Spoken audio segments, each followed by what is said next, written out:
Obrigado, senhor presidente, senhores vereadores, senhoras vereadoras, senhoras e senhores. Da semana passada para cá, eu já tive umas 3 ou 4 motivações diferentes para o discurso de hoje, né? São tantos absurdos que a gente vai, né, se surpreende com uma notícia e logo depois já tem outra notícia para nos surpreender. Mas eu queria, né, não deixar de registrar pelo menos algumas questões.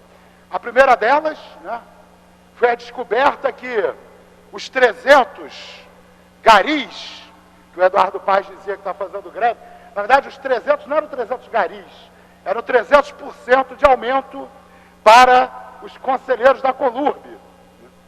Os 300% de aumento para meia dúzia de burocratas que já exercem, muitos deles, outras funções no município, né, como, por exemplo, a secretária de Educação, Cláudia Costin, né, que, aliás, gosta muito, né, de dizer que os professores têm que ter dedicação exclusiva.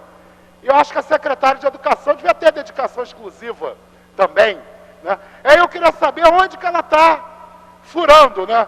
Ela está deixando de trabalhar na secretaria ou ela está recebendo dinheiro da Conlurb sem trabalhar? Eu acho que todos os secretários do prefeito Eduardo Paes que estão no conselho da Conlurb deviam, né, agora demonstrar como é que, o que eles fazem para merecer R$7 mil, né, de salário como conselheiros da Conlurb, né? E eu gostaria que eles explicassem como que esse trabalho na Conlurb é compatível com o seu trabalho de secretário. Eu acho que os vereadores aqui todos, né, são sobrecarregados de trabalho, devem ter dificuldade de imaginar como é que uma pessoa tem condições de acumular uma secretaria do município do Rio de Janeiro com o Conselho de Administração da Conlurb. E um dos 2 lugares, eles estão recebendo sem merecer. Ou estão assaltando os cofres públicos, recebendo dinheiro da Conlurb, sem trabalhar na Conlurb, ou estão assaltando os cofres públicos, recebendo dinheiro como secretário, sem cumprir as suas obrigações como secretários, né? Inclusive, acho que o Ministério Público deveria investigar, né, porque eu acho que tem dinheiro público a ser devolvido ao povo do Rio de Janeiro desses salários, desses jetões pagos pelo Conselho de Administração da Conlurb. Bom, outra notícia que me surpreendeu e me chocou bastante foi a decisão, né, anunciada agora pelo prefeito Eduardo Paes de não fazer mais, né, a Vila dos Árbitros e o Centro de Mídia das Olimpíadas na zona portuária. A zona portuária do Rio de Janeiro é uma área que tem, na sua grande maioria do espaço livre, áreas públicas da União, do Estado ou do município, que pela lei,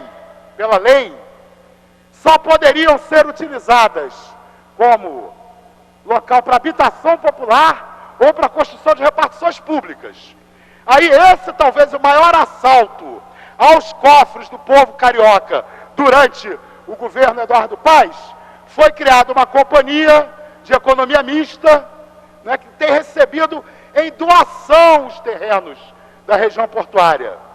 Aí argumenta, não, mas é uma empresa de economia mista, a maioria das ações ficam na mão da prefeitura, né, então isso não é transferir patrimônio privado, patrimônio público para proprietários privados.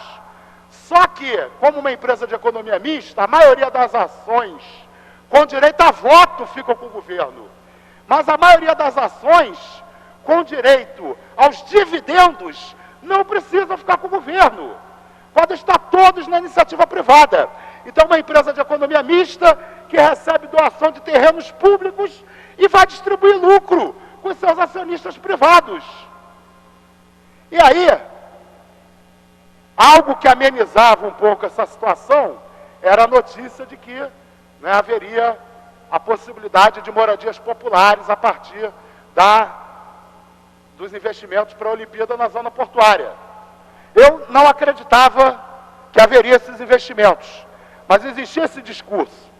Tanto eu não acreditava que eu fiz um projeto de lei, foi publicado ontem, se eu não me engano, no Diário da Câmara Municipal, em que se estabelece, e eu espero o apoio dos vereadores para isso, que metade dos imóveis construídos na zona portuária sejam destinados à habitação de pessoas que tenham renda de até 3 salários mínimos.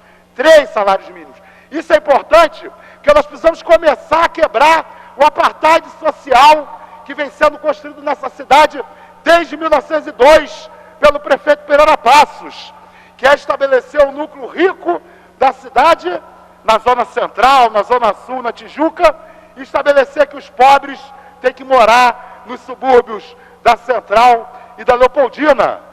Se nós queremos começar a inverter os graves problemas que esse apartheid social faz com que ocorra na nossa cidade, como, por exemplo, metade da população do Rio de Janeiro, no mínimo, é obrigada a acordar todos os dias de manhã na Zona Oeste e vir até o centro do Rio para trabalhar. Como nós vamos enfrentar esse problema sem enfrentar esse apartheid social? Então, é um absurdo que a zona portuária do Rio de Janeiro esteja sendo explorada pela especulação imobiliária, esteja sendo entregue para a especulação imobiliária apenas para residências e imóveis comerciais de luxo. Isso é fazer mais do mesmo. Isso é administrar a nossa cidade como ela sempre foi administrada, produzindo um apartheid social que tem consequências não só sociais, mas inclusive na mobilidade urbana. Então não só aproveito esse momento para denunciar mais essa atitude elitista do prefeito Eduardo Paes, mas também para pedir apoio aos meus colegas vereadores e vereadoras para que nós aprovemos esse projeto de lei que obrigue que metade dos imóveis construídos na zona portuária sejam destinados a famílias que recebem até 3 salários mínimos.